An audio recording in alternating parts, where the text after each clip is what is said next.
Hey guys, നമ്മളിന്ന് ബാംഗ്ലൂരിൽ നിന്ന് തിരിച്ച് നാട്ടിൽ പോവുകയാണ്. നമ്മളെല്ലാം പാക്ക് ചെയ്ത് ബ്രോയുടെ കാറിലാണ് പോകുന്നത്. പോകുന്ന വഴിക്ക് ഹുഡി മേടിക്കാൻ വേണ്ടി നമ്മളൊരു ഷോപ്പിൽ കയറി. ഇവിടെ എത്തിയപ്പോൾ ഇവിടെ ഹുഡി ഒന്നുമില്ല, ഇവിടെ ഫുള്ള് ടീഷർട്ട് മാത്രമേ ഉള്ളൂ. സോ അതുകൊണ്ട് നമ്മൾ ഈ പച്ച കളർ ടീഷർട്ട് എടുത്ത്, പിന്നെ ഈ യെല്ലോ കളർ ടീഷർട്ട് എടുത്ത്, പിന്നെ ഈ പിങ്ക് കളർ ടീഷർട്ടും എടുത്ത്. ഈ ഒരു പിങ്കാണ് എനിക്ക് ഇഷ്ടപ്പെട്ടത്. നിങ്ങൾക്കോ? പിന്നെ നമ്മൾ ബില്ല് പേ ചെയ്യാൻ വേണ്ടി പോയി. 1114 ആയി. പിന്നെ നമ്മൾ നേരെ റെയിൽവേ സ്റ്റേഷനിലേക്ക് വിട്ട്. റോഡ് ഫുള്ള് നല്ല ബ്ലോക്കാണ്. 58 മിനിറ്റാണ് 12 കിലോമീറ്ററിന് കാണിക്കുന്നത്. പിന്നെ എങ്ങനെയൊക്കെയോ റെയിൽവേ സ്റ്റേഷനിൽ എത്തിയെന്ന് പറഞ്ഞാൽ മതിയല്ലോ. ഇതാണ് നമ്മുടെ ട്രെയിൻ നമ്മൾ എത്തുന്നതിന് മുമ്പേ അവിടെ എത്തി. B4 ആണ് നമ്മുടെ കോച്ച്. അങ്ങനെ ട്രെയിനിനകത്ത് കയറിയിരിക്കുകയാണ് സുഹൃത്തുക്കളെ. ഈ ഒരു ഡോറിന്റെ അടുത്ത് തന്നെയാണ് നമ്മുടെ സീറ്റ് വന്നിരിക്കുന്നത്. നമ്മൾ AC കോച്ച് ബുക്ക് ചെയ്തിട്ട് ഇതിന്റെ ബാത്റൂമും കാര്യങ്ങളൊന്നും വലിയ സെറ്റപ്പ് ഒന്നുമില്ല. പിന്നെ രാത്രിയിലെ ഫുഡ് എടുത്ത് വെച്ച് കഴിച്ചു. ഒരട്ടിയും മുട്ടക്കറിയായിരുന്നു. പിന്നെ ബ്ലാങ്കറ്റ് ഒക്കെ എടുത്ത് നേരെ ഉറങ്ങാൻ കിടന്ന്. പിന്നെ രാവിലെ എണീറ്റ് നല്ല ചൂടുള്ള ചായയും ബിസ്ക്കറ്റും കഴിച്ച്.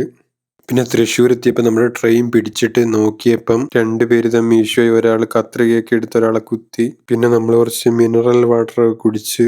പിന്നെ കുറച്ച് ചിപ്സ്, വണ്ടിപ്പരിപ്പും ബദാമും ഒക്കെ കഴിക്കാമെന്ന് വെച്ച്. പിന്നെ കുറച്ചു നേരം കാറ്റ് കൊള്ളാൻ വേണ്ടി ഡോറിന്റെ ഭാഗത്ത് പോയി നിന്ന്. ഇതാണ് നമ്മുടെ കോച്ചിന്റെ AC കൺട്രോൾ ചെയ്യുന്ന സംഭവ സാമഗ്രികൾ. പിന്നെ പുറത്തോട്ട് നോക്കിയപ്പം വയൽ, കണ്ണിന് കുളിർമയേകുന്ന നല്ല കാഴ്ചയായിരുന്നു. ഫൈനലി നമ്മൾ കൊല്ലം എത്തിയിരിക്കുകയാണ് സുഹൃത്തുക്കളെ. നമ്മളൊന്ന് ട്രെയിനാണ് ഈ പോകുന്നത്. ഇറങ്ങിയപ്പം ചെറിയ ഒരു വിഷമം പോലെ. അപ്പൊ പിന്നെ വീഡിയോ എടുക്കാമെന്ന് വെച്ച്. പിന്നെ നമ്മൾ നേരെ പോയി കുറച്ച് ചപ്പാത്തിയും വെജിറ്റബിൾ കുറുമയും കഴിച്ച്. പിന്നെ നേരെ ബസ്സിൽ കയറി വീട്ടിലേക്ക് പോയി. അപ്പൊ ഇന്നേക്ക് ഇത്രയേ ഉള്ളൂ. Okay, by.